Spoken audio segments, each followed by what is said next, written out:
this whole process seems a lot smoother up here. Yeah.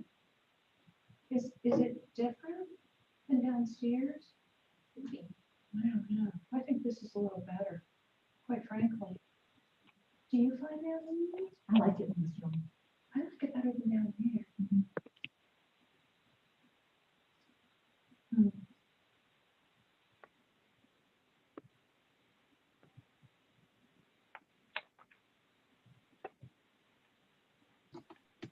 So will you tell us when we're actually? I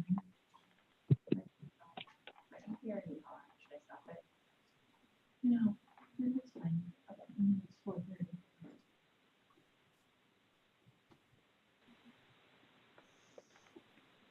Just need to make sure everyone knows we're recording. We'll give everybody a couple more minutes. We have John Ward, Christine, Eric Knowles, and Aaron on the phone. Bear in mind, everybody, we're actually recording right now, so. I'm here. This is Kevin. Oh, thanks, Kevin.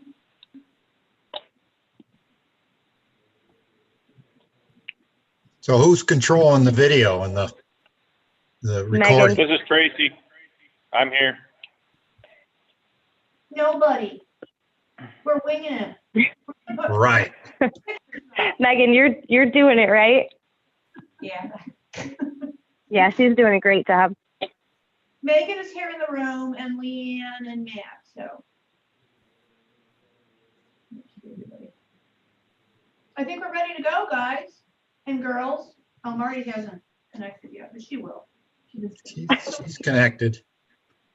Well, welcome back, everyone. This is the monthly regular board meeting for the Tioga County Industrial Development Agency. It is Wednesday, January 6th, 2021 at 4:30 p.m. The meeting is hereby called to order. Christine, could you do a roll call, please? Yes, Jen Ceccarelli. Yeah. Kevin Gillette. Yes. Aaron Gowan. Yes. Tracy Manel. Yes.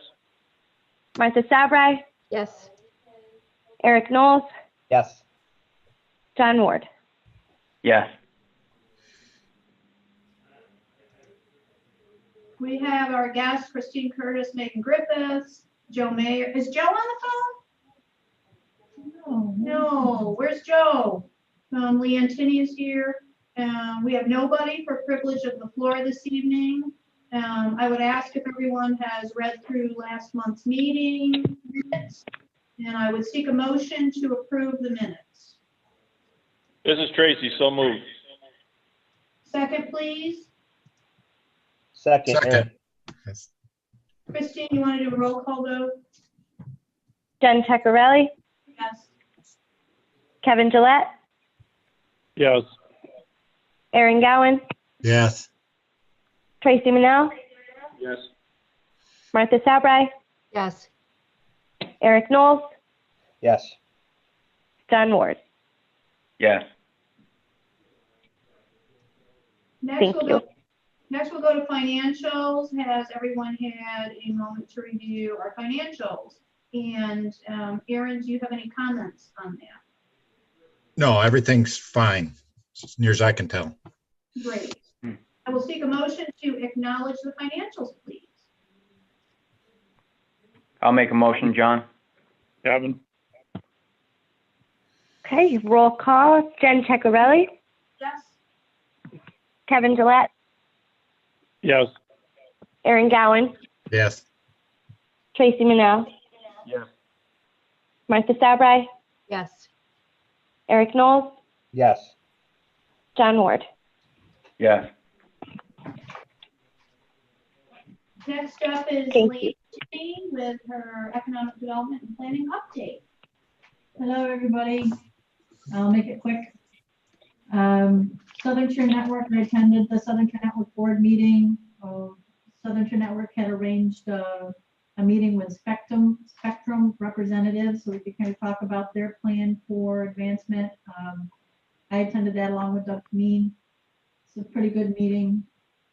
As well, the executive summary of the study. The study has been completed, so we're just wrapping up,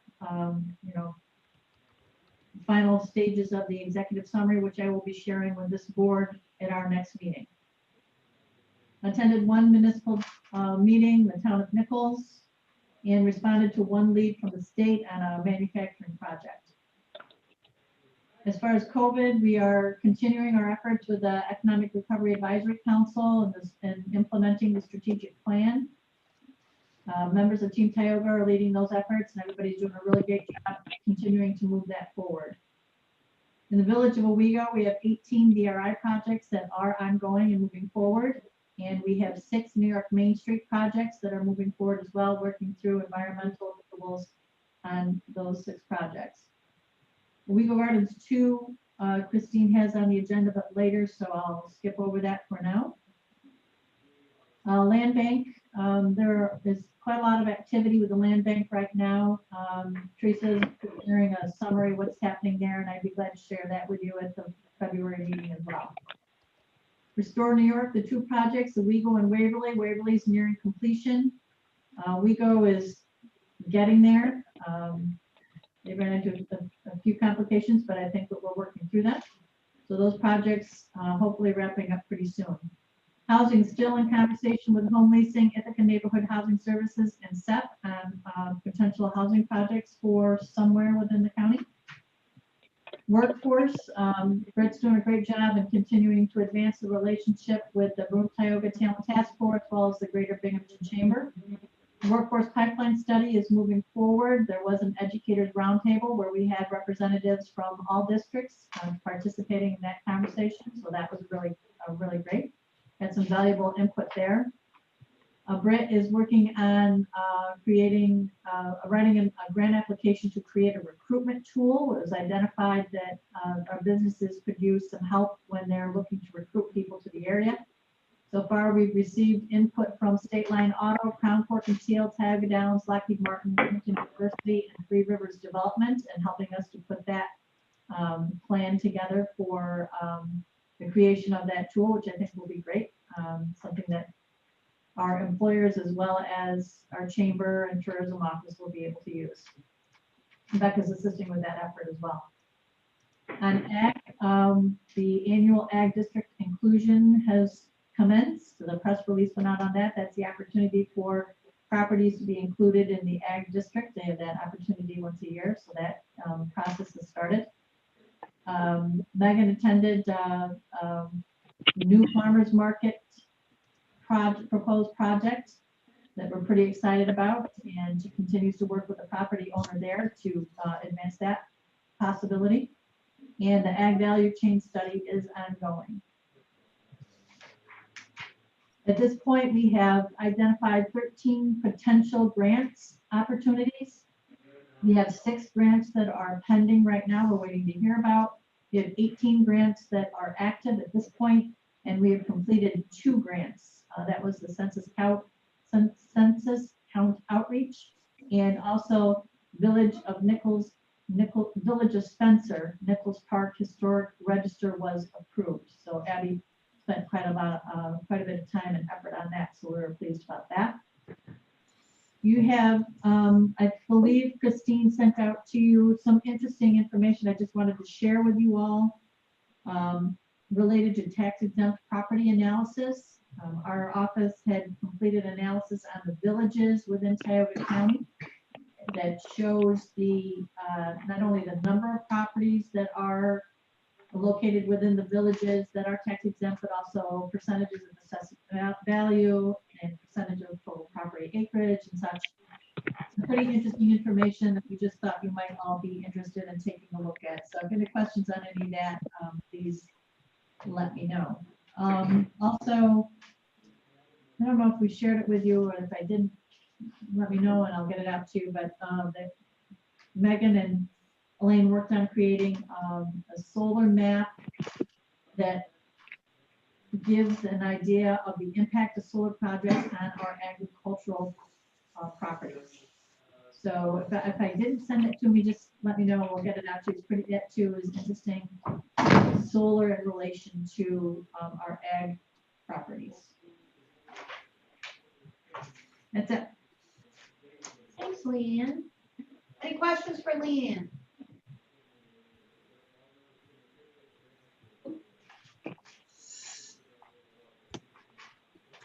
Okay, well, moving on, we have project updates now.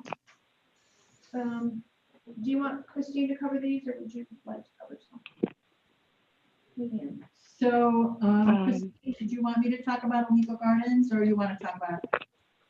Sure, I'll go first and then you can follow up with some of the DOH details, please. So just to let everybody know that the pilot closed in December. We did receive our $150,000 agency fee and the land purchase balance of $5,600. So both of those are paid in full. Leanne, if you would like to kind of go into detail about the DOH, Yeah, Suez. Not yet have DOH approval on the water system. We have it now narrowed down to 2 outstanding items that have been requested from Suez. As of today, they've not been received yet. I'll give them, another couple of days, and then that'll be another phone call to PSC. So I know it's a broken record, but we are getting closer to having that approval. Once we have that approval, the project will go out to bid. Fagan Engineers is not comfortable with putting it out to bid until we get Suez sign off on it.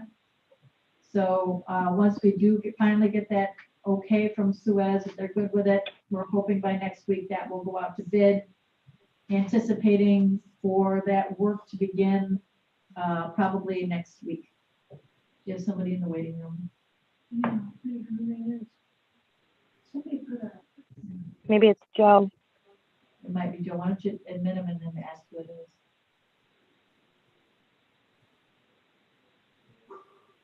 is? Yep. Hello, Oh, This there is- you Hello. hello. I've been waiting to get into the annual meeting. Oh, no. go. Would you like to go through it again? Should we go through it again, please? I'm just gonna let the memory stick there as to what it really was, okay? Well, it's, your timing is perfect then, because we were just getting ready to talk about the developer agreements related to this, Amico Gardens 2 and Suez. Okay, So there are these developer agreements that Suez requires for a new construction project. And I asked Joe to take a look at them, which he did, and there will be 2 agreements that will be required. One will be having to do with the water main and the main that feeds the townhouses. And the other agreement will be having to do with the tank booster station, access road, water main, tank vaults, emergency generator, and a number of other things, basically the tank project. So Joe has reviewed them, and correct me if I'm wrong on this, Joe, but it seems that the IDA will be the appropriate signer on both agreements. And so what we would look for tonight would be authorization for any officer to sign the developer agreements with Suez for the Amico Gardens 2 project.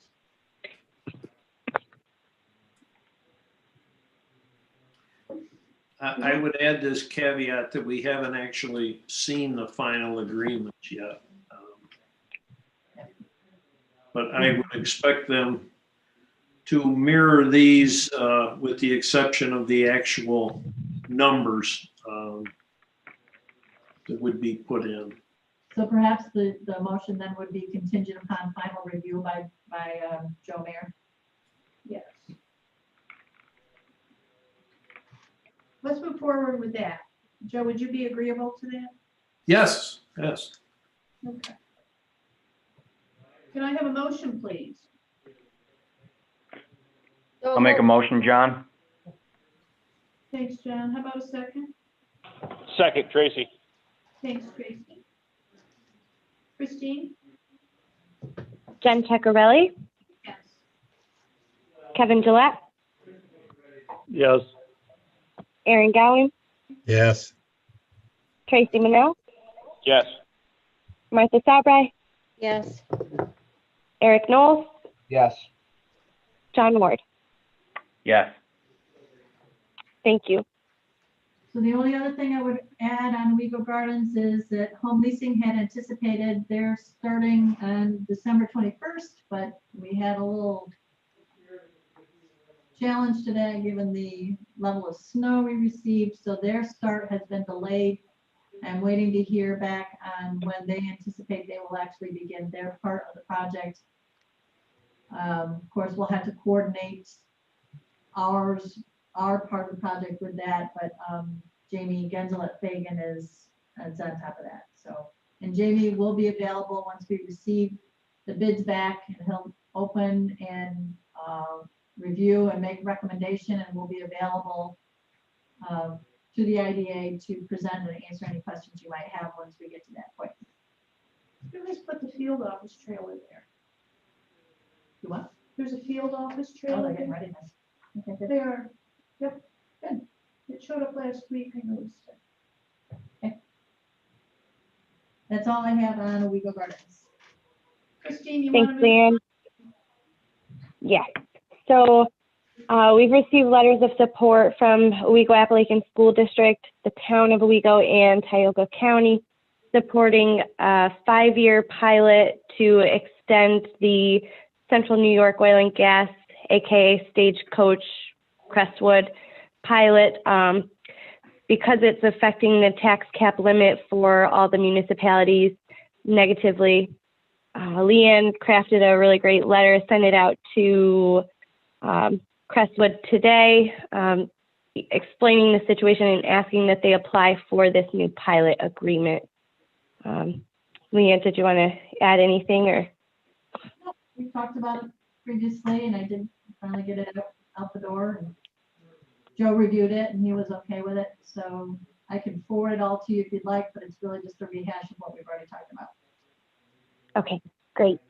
So moving on to, Leanne mentioned the solar maps and the exempt property data that was sent out. Again, the exempt property data is covering the villages only, so that's why it's not showing, the IDA-owned properties. They're outside the village, with the exception of the Newark Valley Depot. So just in case you question that, that's why. So moving on to the DRI update.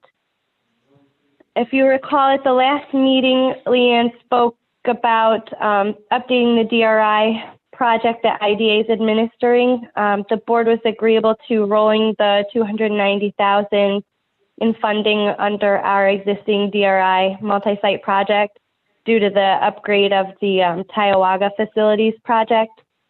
Also agreeable to administering the updated and smaller Tioga project, and considering a proposal from INHS for the remainder, roughly $220,000 in funds. So attached and emailed to you all is a letter to Housing Trust Fund Corporation from IDA. We'll be looking to have Marty sign on IDA's behalf.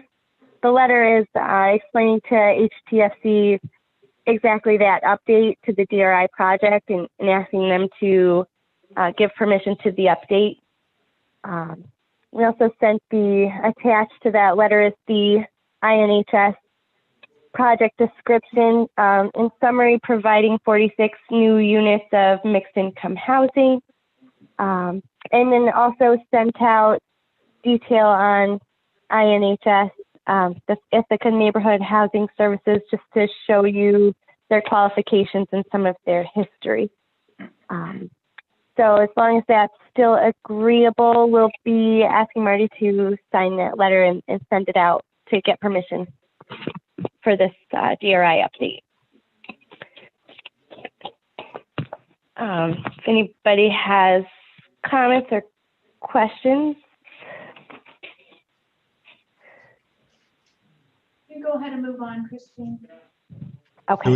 Do we need a motion on that? I don't believe we do. Nope. Because if you look at last month's meeting minutes, it was covered that the board was agreeable to it. So I don't think you need another motion on it. Yeah. We were agreeable to the letter, and so here's the letter. Okay. Okay. Great. So moving on. to the railroad committee. So NICEAG contacted and advised there's a leaning pole that's kind of looking like it would eventually fall over the railroad tracks.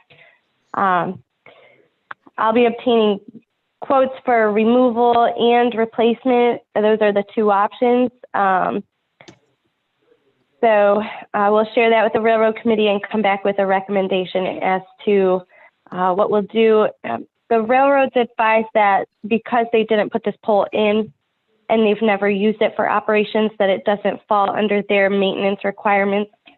Joe's going to review that operating agreement and just confirm that it's IDA's liability to pay. And we'll bring that forward probably next month for a decision.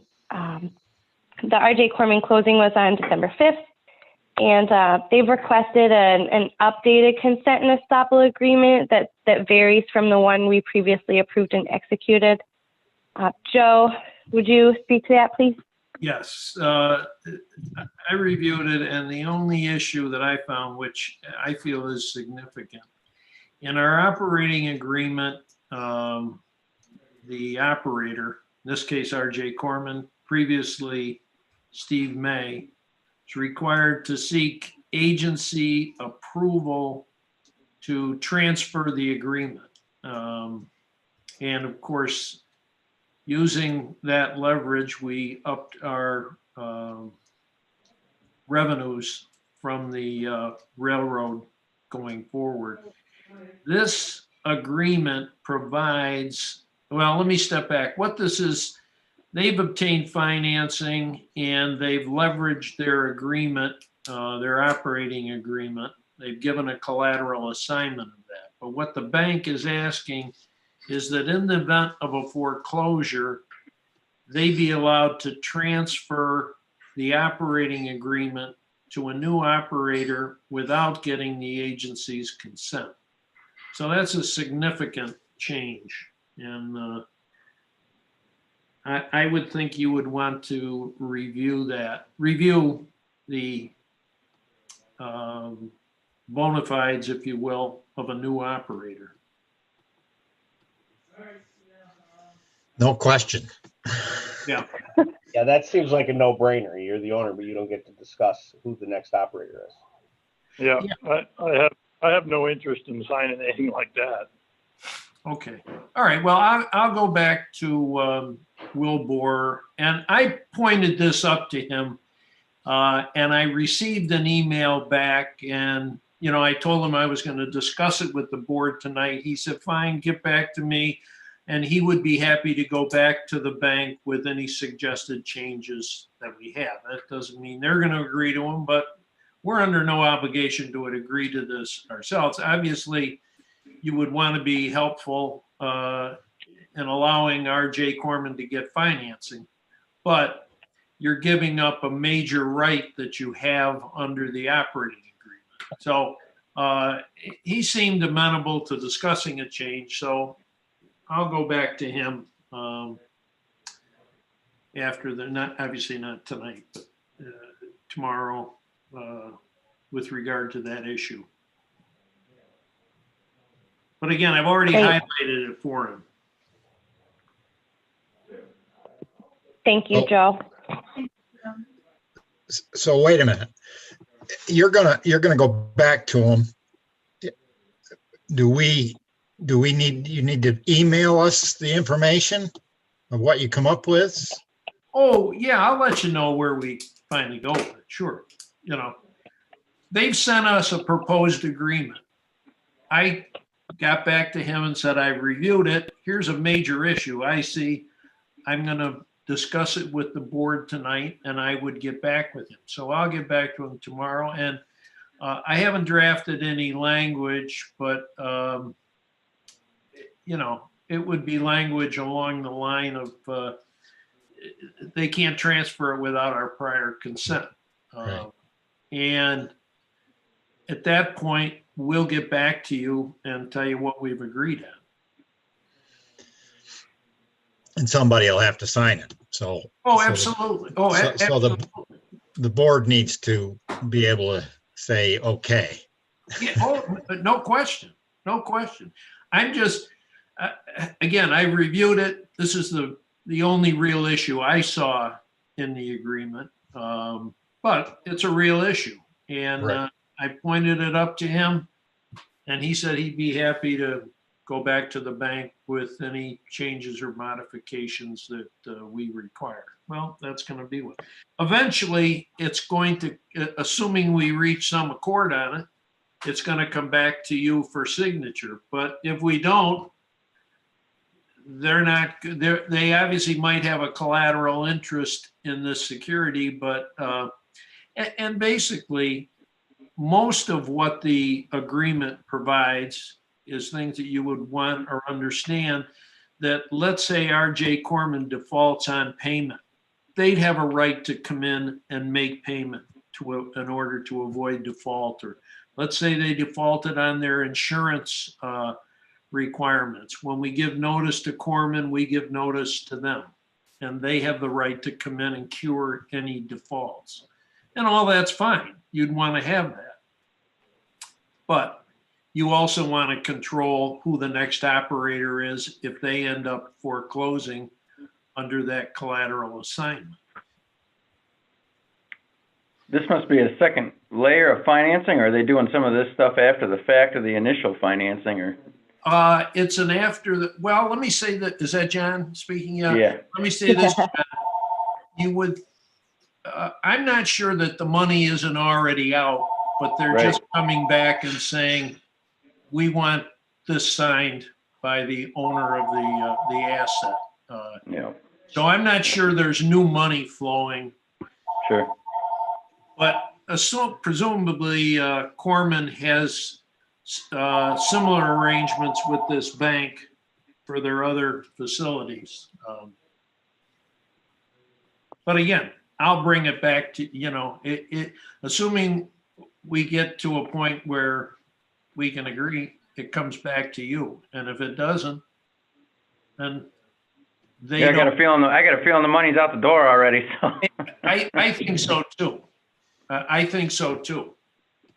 And it may just, John, it may just have been an issue that got forgotten at closing, Sure. and they're Sure. now coming back to repaper it.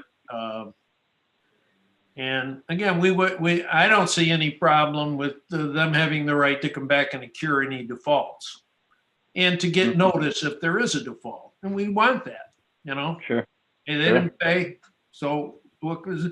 And as you know, the bank comes in and pays taxes. The bank comes in and insures properties. It's the same thing. They want to protect their interest in this collateral security, but Sure. they don't have a right, or we've always had the right to bless the new operator. We'd require that here.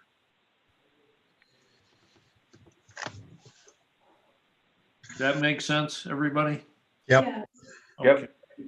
Thank you, Joe. Yep. Thanks, Joe. So Best Buy's reported continued monthly sales tax exemption reports within the allowable limit. They think they've completed the project. Their agreement expired at the end of the year. They're doing one final review. Probably don't need to come back and request an extension, but they're looking into that. All the fire tax bills were distributed to the pilot companies and the railroad. The ag value chain and broadband study are continuing in progress. The town of Richford FEMA application that we submitted in December, FEMA actually came back with 3 days notice before the end of the year asking for a benefit cost analysis that they previously said we wouldn't need to prepare until next year, applying for a phase 2 application. So therefore, we'll just prepare that over the next year and submit in full at the end of next year, once again, looking to be awarded. So this raising of the railroad track in Richford is at least put on hold for a year without those grant funds being approved. The Monkey Run FEMA application is still pending. I reached out to them this week just to ask for a status update. The last I've heard from them was, a few months ago, saying it was still pending. So kind of pushing them to see where that stands. And we're still waiting for reimbursement on the VNS water sewer grant in the amount of $300,000. And that's all I have on the regular agenda for today. So do we need to talk about Midwestern Pet Foods in open session, or should that be an executive? That's right. You can do it in open session. Yeah. Okay. Thanks, Leanne. I don't So- see a reason why it would be executive at this. So we have received a pilot application from Midwestern Pet Foods. They've been working on a purchase of a second building in Waverly to expand their operations. So what we have asked Joe's office to prepare just for today is an inducement resolution acknowledging the receipt of that pilot application. So I'm seeking a motion to approve that resolution, please. This is Tracy, so moved. Second, Aaron. Thank you. Roll call, Jen Ceccarelli,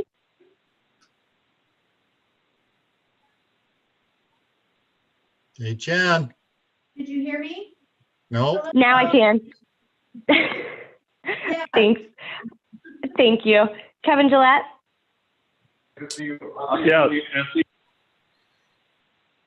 Aaron Gowan, Yes. Tracy Manell, Yes. Martha Salbrai, She's on mute. You looking for Tracy? This is yes. Yes. thanks, Tracy. Thank you, Marty. Eric Knowles, Yes. John Ward, Yes. thank you.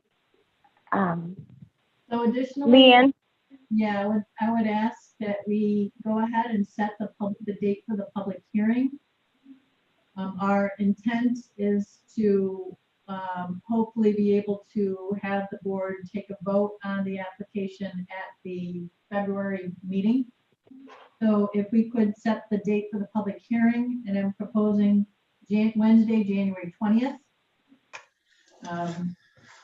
I don't know what time you'd like to do it, or if you know, Joe, we can do that by Zoom still, right? Well, what would be preferable if you just have a motion authorizing the setting of a public hearing as Okay. opposed to nailing down the date? Then you lose all flexibility with the newspaper Right. and all that. And we'll work towards getting it set for the date you want, but Okay. So looking for a motion then to authorize the setting of the public hearing. So moved, Aaron. Second, please. Second, John. Thank you, John. Christine? Jen Ceccarelli, Yes. Kevin Gillette, Yes. Aaron Gowan, Yes. Tracy Manell, Yes. Martha Salbrai, Yes. Eric Knowles, Yes. John Ward. Yes. Great, thank you. So we're good, I'm looking at January 20th unless there's a major objection to that, and I need an idea from you all what time of day you would like to do that. Okay. Are you figuring on the yearly fee in this pilot? Yes. Okay. Yeah. And this will have, the public hearing will have to take place in the town of Barton. well, this will be a Zoom hearing, I assume, Oh, we can do it by Zoom. Yeah. Still okay to do that? until further notice, yeah. Okay. Would that be the board's preference to do it by Zoom? Yep. I prefer morning. I think actually you get a lot more participation. We had one last week and we had 50 people speak. God. And there were 90 people who virtually turned into the hearing. So, This is Tracy, and I hope none of them show up to this meeting.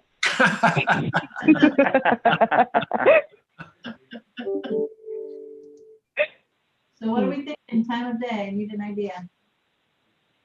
10?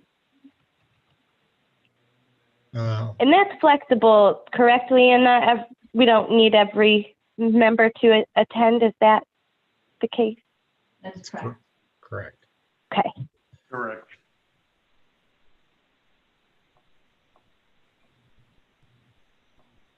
If you Wanted don't to want let anybody, everyone know. if you don't want anybody to attend, you do it first thing in the morning, but if you, Well, we did have one person get on the hearing, and we had the hearing at 5 o'clock at night. And they said that was a very poor time to hold it because it made it impossible for most people to participate. This is the one where we had 90 people on, and we'd still be there if we held it midday, I guess. You want to go? with- No, you would not be there because all those people would never show up. Right. Well, I'll figure something out and I'll send you all out a meeting notice then. Okay. Are we finished with the discussion on there? If so, I will entertain a motion to move to executive session. So moved. Thanks, Marty. How about a second? Second. Second, John.